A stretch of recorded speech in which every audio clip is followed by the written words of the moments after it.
The next day. Welcome back to Mad Brad's Customs. Hey, look at here. You know what these are? Right there. Yeah, they're used rings. About got this V6 motor back together, just the bottom end. Alrighty, I've been like really doing some cleanup work on the pistons around for the new rings. And as I clean them, I've been this thing, which can be a pain in the neck, but oiling them up real good, cleaning them, clamping them down, and all the rod bearings, of course, are getting assembly lube. And then look at here.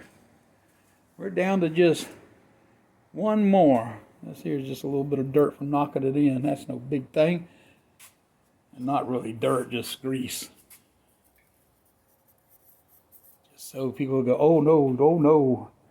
I don't want nobody to go, oh no, oh no, oh no. Here, let me wipe it off. Yeah, have it like that. Anyway, this is the last one to go in. And that is number 4. All the others are in.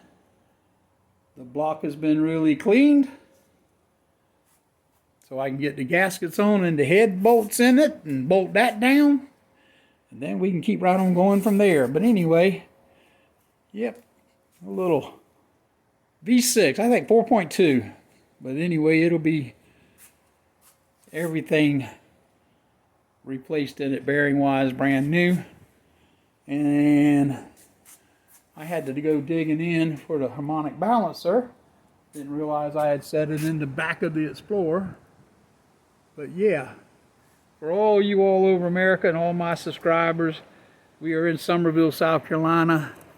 Just so you can look around. It's already 1 o'clock and 62 degrees. Yeah, it's hard to believe we were full of snow last week, which is stuff we don't ever do. But anyway, we do about every 7 or 8 years. All right, just letting you know, building a V6. Don't forget, you got to hit the like button because it doesn't help me at all with YouTube. And I do need you to subscribe, and I want to thank you for doing that. What do you say, Gunner? Thank you. We are out.